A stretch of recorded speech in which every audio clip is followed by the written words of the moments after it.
Bonjour à tous, c'est Toy Slayer. Aujourd'hui je vous propose une nouvelle review de figurines. Vous l'avez reconnu, il s'agit de l'Android 18. Une figurine éditée par Banpresto dans sa gamme Sculptures. Ce type de produit dérivé est destiné à être gagné dans les Game Center au Japon, dans les UFO Catchers, les fameuses machines à pinces. Et cet Android 18 de la gamme Sculptures donc est sorti en 2012. C'est une figurine qui est assez ancienne. À l'époque où elle est sortie, elle a rencontré un bon succès puisqu'aujourd'hui cette figurine cote un petit peu plus que la moyenne. Sachez que d'habitude les figurines Banpresto de ce type ça coûte aux alentours de 25-30 €. Celle-ci peut monter facilement jusqu'à 50 € quand vous la cherchez sur internet. Il y a eu pas mal de monde qui l'a acheté, donc forcément ça a fait monter les prix et elle est encore un peu recherchée aujourd'hui. On va commencer comme d'hab par un petit tour de boîte. Donc ici on a un beau visuel de l'Android 18 avec derrière le sculpteur. On a dans la même gamme Chi-Chi sur le Kinto-Hun. Et vous voyez tout de suite ici il y a une petite particularité à cette figurine, c'est ce qui fait aussi son succès, c'est qu'il n'y a pas de vieux socle noir. Ici c'est carrément une sorte de petit diorama qui va lui servir de socle. En l'occurrence là ça ressemble à un débris de bâtiment. Sur cette face là on a un autre visuel de la figurine de face. Et en haut on a le logo de la gamme Banpresto Figure Colosseum avec la petite étiquette de la Toei Animation. Je vous propose qu'on ouvre ça tout de suite et on va voir ce que ça donne.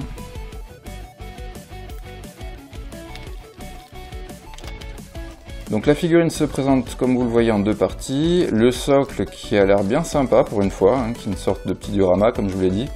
Et l'Android 18 qui a l'air aussi magnifique, j'ai hâte de déballer tout ça. Voilà, la figurine est montée et je dois dire que c'est un peu le double effet qui se coule. Pourquoi? Parce que il y a une bonne et une mauvaise nouvelle en ce qui concerne ma figurine. La première, c'est que je la trouve magnifique. Franchement, elle est superbe. La pose me plaît énormément. Le socle ressemble beaucoup au... On dirait que c'est la porte du laboratoire du Dr Gero, puisqu'on a une espèce de porte complètement défoncée. Vous voyez, on a même des effets métallisés là, c'est pas mal du tout. Donc je sais pas si c'est ça, mais ça y ressemble beaucoup. On a même ici un espèce de boîtier qui pourrait servir à ouvrir la porte, on imagine. Donc je pense que c'est ça, j'en suis pas sûr. Donc vous voyez, la figurine s'emboîte tout simplement ici, comme ceci. C'est tout simple, hein.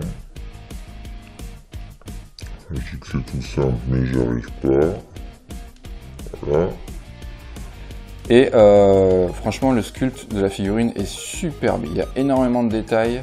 Comme vous pouvez le voir ici, sur la veste en jean, il y a des petites déchirures avec des petits points blancs pour montrer que c'est du jean.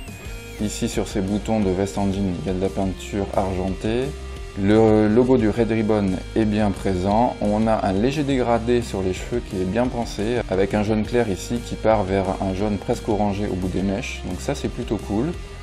Au niveau du visage, franchement, elle est sublime. Elle est très fidèle à l'anime et au manga. On a même la petite boucle d'oreille de ce côté-là, les yeux bleus. La pose est vraiment super badass. Par contre, vous pouvez voir que j'ai un petit défaut. Alors, j'avais jamais eu ça sur des figurines. Mais regardez, en fait son collant, j'ai une réaction chimique dans la boîte. En fait, il faut savoir que les figurines en plastique, en PVC, peuvent avoir des réactions chimiques comme ceci. Tout simplement, lorsque les figurines restent trop longtemps dans la boîte et que les écarts de température se font trop importants, comme il y en a par exemple au Japon, eh bien, il peut y avoir des petites réactions chimiques, c'est-à-dire qu'il y a une espèce de pellicule blanche qui vient se mettre sur le plastique et ça le fait souvent sur les plastiques noirs. Et donc là c'est le cas, il va falloir que je frotte ça. Alors je sais qu'on peut le récupérer avec différents types de produits, donc ça tant pis pour moi. C'est la petite mauvaise surprise de cette figurine. Vous voyez, en frottant un peu ça commence à partir d'ailleurs. Donc ça n'a pas l'air si grave que ça. Mais bon, c'est la mauvaise surprise, c'est la seule pour l'instant, parce que franchement la figurine est sublime, le socle aussi. Regardez, même les bottes, on a des nuances de couleurs qui sont vraiment très bien travaillées. Même ici le bouclon est argenté, on voit aussi le bouclon de ceinture ici qui est doré. Franchement très très belle figurine, très beau sculpte. Je suis vraiment pas du tout déçu, mis à part cette mauvaise surprise de réaction blanchâtre, là c'est un peu dommage. Ce que je vous propose tout de suite, c'est qu'on la mesure, voir combien elle fait une fois qu'elle est posée. Alors au niveau des mesures, en comptant le socle, on est quasiment sur du 12-12,5 cm. Voilà, là j'ai fait un peu de place au fond pour que vous la voyez sur un fond blanc pour bien voir les détails du sculpte. et que vous voyez la pose que ça donne une fois qu'elle est montée sur son socle et posée.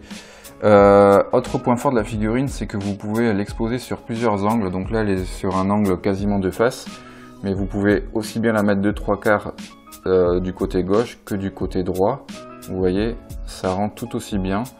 Donc c'est vraiment une figurine qui s'expose très bien et qui mettra en valeur votre collection de figurines Dragon Ball. Elle est vraiment sublime. C'est vraiment dommage que j'ai ce problème de réaction chimique sur les jambes. En conclusion, cette figurine, comme vous l'avez pu l'entendre, pour moi en tout cas c'est que du bon. Elle a un superbe sculpte, beaucoup de détails, une très bonne peinture, même si dans la gamme sculpture il n'y a pas énormément de dégradés de couleurs, mais en tout cas il y en a suffisamment pour faire le taf. Deux petits points noirs, hein. Le premier c'est le prix qui pique un peu maintenant. Il faudra compter on va dire dans les 50 voire presque 60 € parfois pour acquérir cette figurine. Et faites attention, hein. Le deuxième point noir c'est comme vous l'avez vu, c'est une figurine qui est assez ancienne, donc si vous l'achetez neuve, vous risquez justement d'avoir cette pellicule blanche sur les jambes si elle n'a jamais été ouverte. Donc ça vaut peut-être le coup de l'acheter d'occasion pour justement éviter ce genre de problème. J'espère que cette review vous aura plu. On se retrouve dans moins d'un mois pour une nouvelle vidéo sur ma chaîne avec des reviews de figurines et autres. Si les vidéos vous plaisent, n'hésitez pas à vous abonner à ma chaîne YouTube Toy Slayer et à me suivre sur Twitter. N'hésitez pas également à me laisser des questions sur la figurine, j'y répondrai avec plaisir. A bientôt, ciao!